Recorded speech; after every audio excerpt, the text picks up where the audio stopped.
In the recent news of the Marvel vs. Capcom fighting collection, I thought it'd be a good time to talk about fighting games in general. I mean, it's literally the building block of combat mechanics getting as deep as they do to begin with. Join me in a fun little discussion about punching and kicking on a screen. Fighting games are so influential, spanning from multiple different fighting styles, personalities, and a very dedicated community. Here we're going to look at some of the best fighting games of all time, or at least my personal favorites.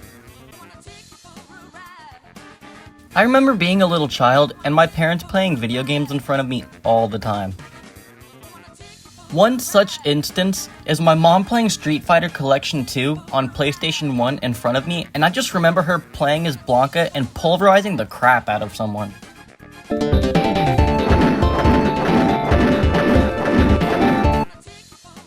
It certainly left an impression on me, to say the least. Street Fighter Collection 2 consists of Street Fighter 2, Street Fighter 2 Champion Edition, and Street Fighter 2 Turbo, I believe.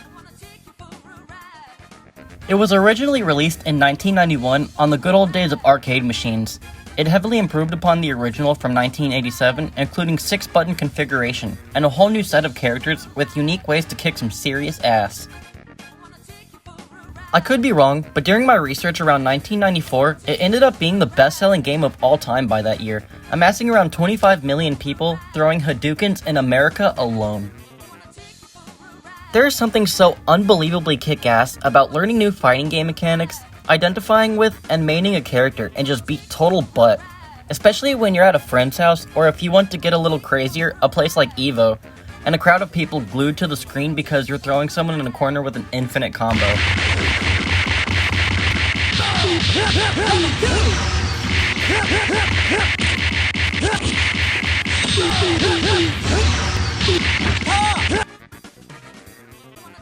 Marvel vs. Capcom is mine among a huge number of people's favorite fighting game series. Pinning superheroes against Capcom licensed baddies was an ultimate dream come true. Fights like Spider-Man against Chun-Li being actually possible was unfreaking believable. What's so awesome about Marvel vs. Capcom 2 Clash of Heroes is this little doohickey right here. This is the Dreamcast VMU, Visual Memory Unit, which you could connect to the arcade version to unlock bonus points, which you could use your Dreamcast version to unlock stuff like different colors for characters and other things.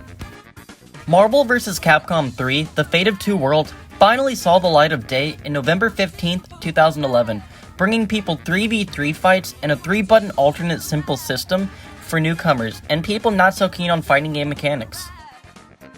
If you are a fan of fighting games or are interested, I implore you to throw a character you might want to main in a training mode and practice their moveset. Practice really makes perfect, and if you know how to implement every single one of a character's fighting moves, you'll be ready for anything. I love 2D side-scroller fighting games, especially Guilty Gear. I've been playing Guilty Gear since I was at least 14. Some of the wackiest mechanics and combo potential are in these games. I mean, have you seen Faust? Wrong! Prepare yourself! BlazBlue is a wonderful example of this, with a healthy looking roster with tons of aesthetics to choose from. It seems anime games can never escape or get out of that arena fighter loop that the developers want to keep throwing these titles in. But nonetheless, I am so excited for Sparking Zero. Budokai Tenkaichi is regarded as the best Dragon Ball Z video game series to so many, spanning multiple titles and a big long hiatus until October 11th of this year. Hope you guys are ready to throw down Saiyan style. Leaning into anime arena fighters, I'm a huge fan of Ninja Storm titles. You can do single battles or a set of 3 on a team, with later installments letting you have ultimate team finishers, which were some of the most cinematic parts of the game.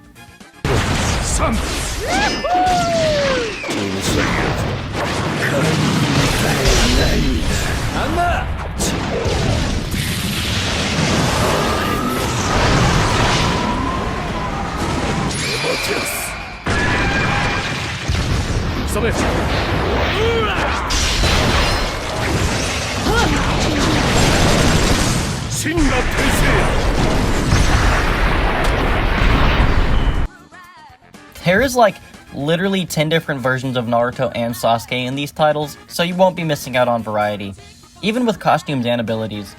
In Ninja Storm 4 and Connections, you can actually trade out jutsus, which work as your special abilities with certain characters too. Old school Mortal Kombat was such a fun time in my life. Brutal finishers, gut-wrenching fatalities, it was an epic time for gamers, especially with games like Deception and Armageddon. Some of my favorite implements in Mortal Kombat games were the interactive environments. Throwing a dude off a cliff, into spikes, or just impending doom in general was always hilarious and unexpected. Fighting games bring friends together, whether it be online or in a big group of people getting hyped on the ass-kickery on the screen. It's always an enjoyable experience seeing what players bring to the table with the characters they main and identify with. There is a certain competitiveness that isn't always healthy, but it is certainly fun to watch. But just have fun, and remember it's a video game. It's always funny introducing your friends to your favorite video games just for the tables to turn and them whooping your complete butt. It's almost a sense of pride from both parties though, seeing as you created the monster that is your friend in the fighting game.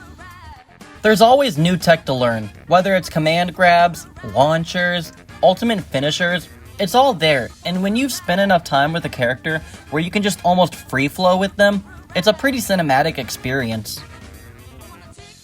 Fighting games bring people together, whether hyped soundtracks, rosters of playable fighters, and tons of conversations to be had. It's always fun seeing a character that features from another franchise take on the role of a fighting game character. The fighting genre has a multitude of cameos spanning across all kinds of media. Smash Bros would be a wonderful example of this. Having matches like Sephiroth vs Mario, or Kirby going around taking other people's powers is freaking hilarious. One of my favorite examples of a fighter cameo would be Link in Soul Calibur 2 on the GameCube. How wacky, right? The PlayStation 2 variation of the game has Hayachi from Tekken, while the Xbox version actually has Todd McFarlane's Spawn. Pretty cool, right? I encourage you to pick up a fighting game you've been maybe interested in and throw yourself in training mode, or invite a buddy over to check it out with you. It's a wonderful experience across the world, and it's the biggest influence on video games in general when it comes to combat. I hope you guys enjoyed my little video game ramblings. If it was something you liked, be sure to subscribe so you can check out more to come. Bye everyone.